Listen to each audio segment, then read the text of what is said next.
In this video, we're going to be talking about the Richardson maturity model, the steps towards the glory of REST.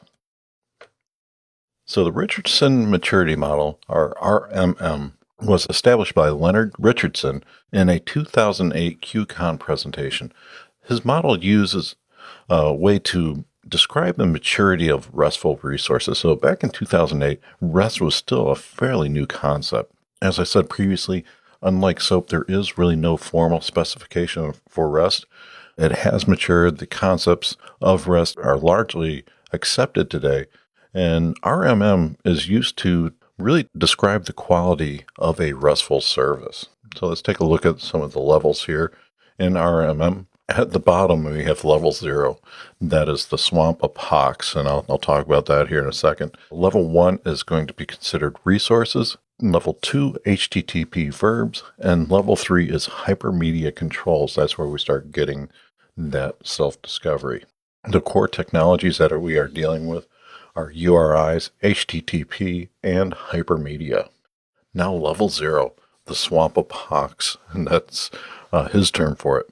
POCs is plain old XML. This is using implementing a protocol as a transport protocol.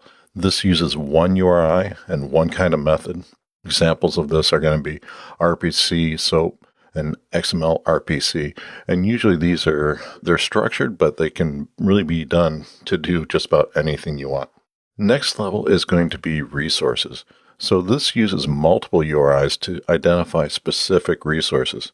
So here you can see an example of a HTTP protocol, a website, and then a path to product 1234 or product 5678. And this still uses a single method. In this case would be GET. So this is just a way of identifying resources. Level 2 of REST is going to be mixing in HTTP verbs. So here we are using verbs with URIs for desired actions. Examples of this would be to get products from products 1234 or to put products to 1234 with an XML or JSON body to update that. Or we could do a delete against products 1234 to delete the product with the ID of 1234. This is probably the most common and practical use of REST APIs right now. This is really kind of the standard. The industry is largely adopted at level 2. Now the level 3, we start mixing in hypermedia. So the representation that comes back now contains URIs that are useful to consumers. So as the standard evolves, client developers can help explore the resources. Like I said, there's not a clear standard on this. There's some opinionated implementations. Spring provides an implementation of Hate OS.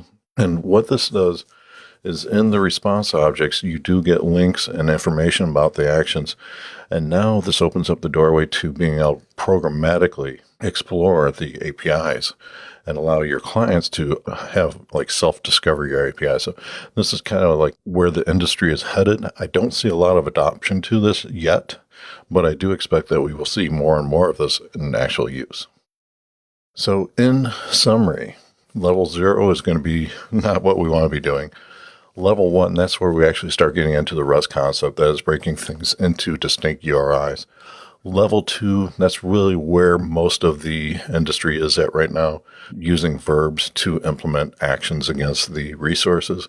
And then level 3, that's where your API is going to be providing discovery information. It really makes your API more self-documenting, and a consumer of that API using that hypermedia information coming back can discover more about the capabilities of your API.